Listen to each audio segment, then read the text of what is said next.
Olá pessoal, mais um episódio, Mariana Montarroz aqui com vocês e a gente segue aqui no Sincope.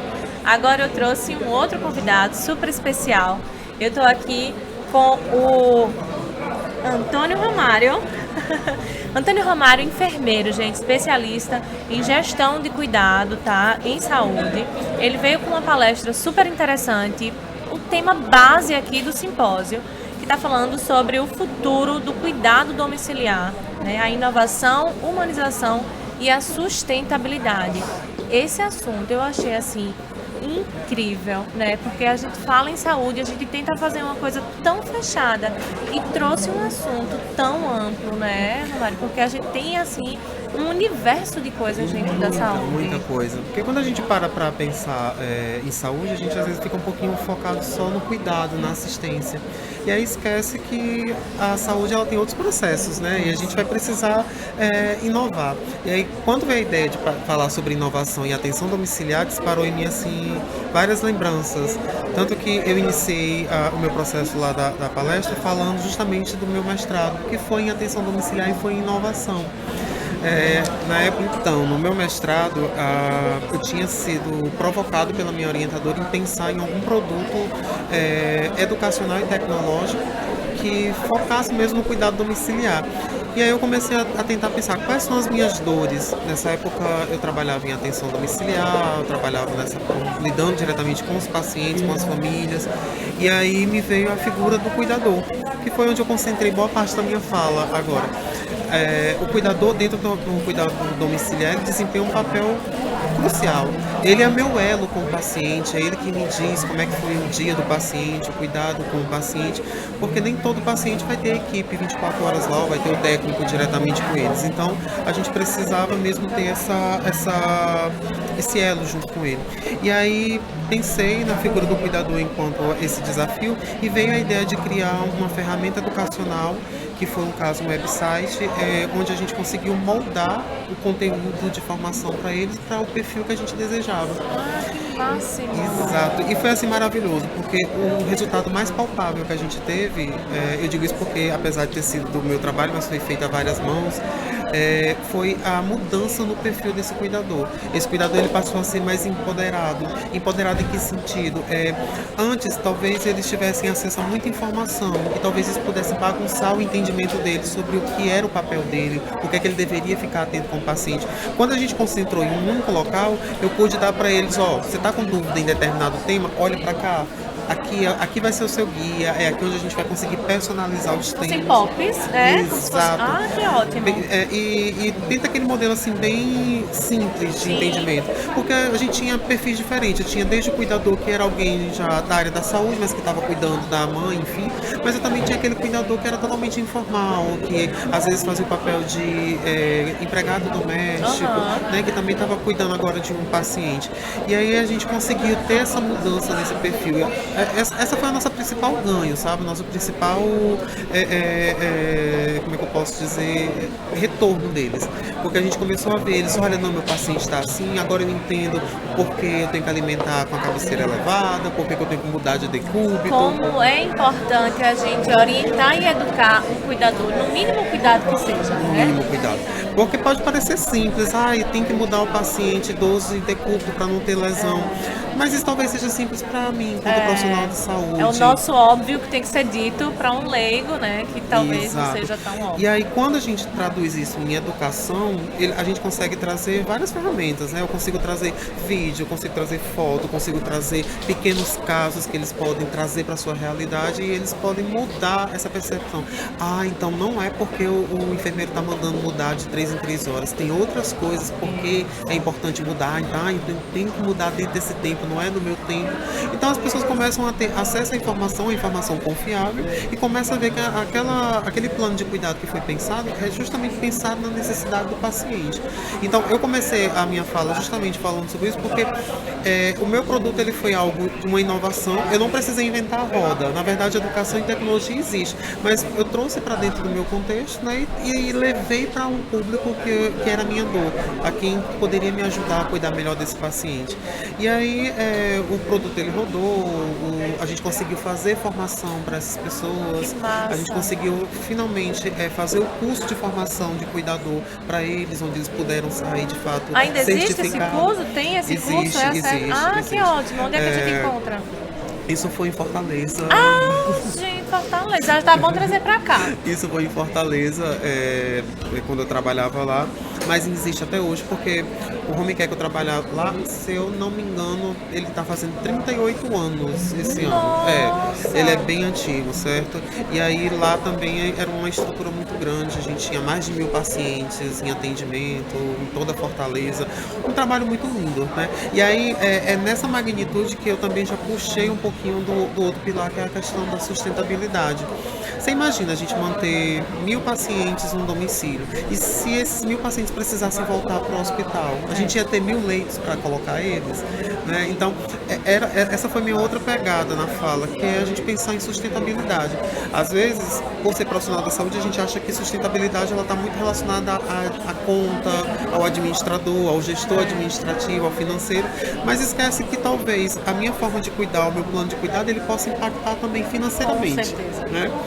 E aí, uma das coisas que me encanta na atenção domiciliar é essa possibilidade que a gente tem de manter o paciente em casa de forma segura, dando aquilo que de fato ele precisa, com todas as suas características, com o respeito à sua individualidade e ao mesmo tempo a ser sustentável. Porque não adianta a gente pensar num mundo lindo, que vamos gastar muito dinheiro, a fonte ela seca, por mais dinheiro que possa ter, né? Então a fonte ela seca. A gente precisa pensar em instituições, em serviços de saúde que sejam financeiramente sustentáveis. Então eu manter 1.000 pacientes em casa, eu tinha um custo X. Se esses 1.000 pacientes precisassem internar, esse custo ele aumentava em quase 50% por paciente. Então era praticamente inviável. E você manter isso, manter por muito tempo, com qualidade. Eu saí desse serviço porque vim morar em Recife, e uma das coisas que me orgulha muito é que a gente conseguiu acreditar enquanto ONA o serviço ele deu continuidade ao seu processo mesmo de outras certificações, inclusive certificação internacional. Então mostra que a atenção domiciliar ela não é só uma coisa bobinha, nada. Né? Ela veio como uma necessidade e ela vai permanecer, porque é o futuro. Eu acho também. A gente está falando de uma população que está envelhecendo, as doenças crônicas elas estão acontecendo, né? A cada dia que passa a necessidade de cuidar dele aumenta, e aqui a gente está falando de doenças crônicas, mas a gente tem outros contextos também no domicílio, né? As pessoas que precisam por alguma fatalidade de um atendimento, mesmo que seja temporário. Então isso tudo fazer dentro do domicílio, olha que bacana. Além de eu manter os serviços de saúde financeiramente viáveis, com oportunidade de a gente otimizar recursos, eu tenho ainda a questão do respeito à individualidade. Coisa boa eu conseguir manter aquele paciente que já talvez esteja na sua fase terminal de câncer, mas manter ele em casa, com as coisas dele, com a família dele, com a rotina dele, né, respeitando essa individualidade e fazendo com que ele se sinta ainda membro da família, né, sem precisar ir para dentro de um leito de UTI, por mais que ele vai receber toda a assistência que ele precisa, mas não é a casa dele, não é o cheiro das coisas dele, né, então perde um pouquinho dessa característica. Inclusive tem estudos que mostram que o paciente tem uma melhora muito mais rápida podendo estar no seu ambiente domiciliar do que no ambiente hospitalar, né? Exato, só a mudança do ambiente o paciente já tem assim uma melhora significativa. Mas isso é justamente por ter essa possibilidade de você personalizar. Coisa boa você poder dormir na sua cama, você tá com o seu lençol, né? Você poder ligar a sua televisão, receber as pessoas da sua família, receber os seus amigos, sem todo aquele protocolo que é necessário dentro de um hospital, né? Eu acho que passa muito na cabeça do paciente o seguinte: ele está no hospital, ele está num ambiente onde ele pode ter uma piora. Se ele está em casa, ele automaticamente já pensa, acho que eu estou numa melhora. E aí quando ele vê que existe toda uma equipe indo para casa dele cuidar dele, dizer, poxa, eu estou no meu lugar seguro, com uma equipe preparada para isso, então eu estou muito seguro, né? Eu acho que essa segurança traz... E além do paciente, a gente contribui para a segurança da família. Né? Em algumas circunstâncias clínicas, talvez o paciente ele já não interaja mais com a equipe propriamente dita, mas o meu trabalho ele continua com a família. né? E aí, olha que bacana, eu consegui trabalhar com essa família a autonomia dela, eu consegui trabalhar com essa família o preparo para o cuidado desse paciente e por que não também preparar sobre o processo do morrer.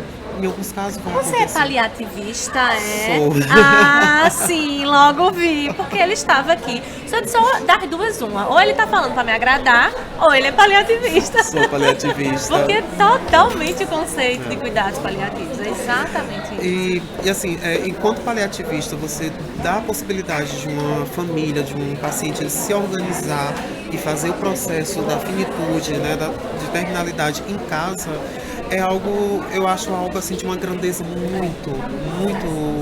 é maravilhosa. A gente não tirar essa particularidade no momento de maior fragilidade. Eu tive um paciente, foi meu primeiro contato em cuidados paliativos. Eu tinha 2 anos de formada só. E aí era um paciente com um câncer da região do intestino e tal, já estava bem avançado, era um paciente que já tinha bastante idade também. E na verdade eu fui contratada porque ele estava com muito edema e estava começando a fazer já a pelezinha, já estava abrindo, estava fazendo realmente escaras maiores. Aí contrataram a enfermeira para fazer os curativos, enfim. Então esse paciente estava precisando de um cuidado muito maior. Ele não saía do quarto, que na verdade era o escritório dele. Ele não aceitava ir para o quarto dele. Ele queria ficar naquele escritório e não saía daquele sofá. E aí eu fui fazendo a drenagem linfática, fui trabalhando nisso, fazendo alguns exercícios. Enfim, em 4 meses estávamos fazendo a cinesioterapia dele na varanda. Coisa má. E aí ligavam pra mim, Mariana, você vem, porque ele só sai desse quarto com você. A partir disso, comecei a colocar ele na mesa, então ele voltou a se alimentar na mesa com a família, ele voltou a frequentar lugares da casa e 3 meses depois ele faleceu. Mas foi uma fala do filho dele que eu não esqueço nunca. Que inclusive ele já tinha pago as sessões. E aí eu fui pro velório tudo. Ele disse, olha, me fala da conta para eu retornar ali, Mariana. Jamais. Porque o que você trouxe do meu pai nesses últimos tempos é impagável. Eu não posso aceitar isso de volta. Porque você me deu de volta ao meu pai por esse tempo, né? Então, pode trazer tanto para ele essa qualidade, quanto para a família, eles terem novamente. Então, foi a última lembrança, né? O último contato deles com esse paciente. Eu disse, a partir de hoje, serei paliativista. Estarei Quando a gente área. entra dentro do campo do cuidado paliativo, né, a gente começa a ver a vida sob uma outra perspectiva. Nossa, Né? é uma Olha que transformação. coisa linda, né? Você dá uma autonomia num momento tão delicado para uma pessoa. Mas isso é tão bobo, a pessoa sentar e ir para a varanda. Assim. Mas às vezes isso é de uma grandeza tão grande para um paciente que está lutando, que já vem com um processo de adoecimento, para a família também que está acompanhando o processo de Vê um doença. sofrimento, de repente você vê ali algum, né? Uma melhora, você vê ali atitudes, você vê ali, né? Momentos.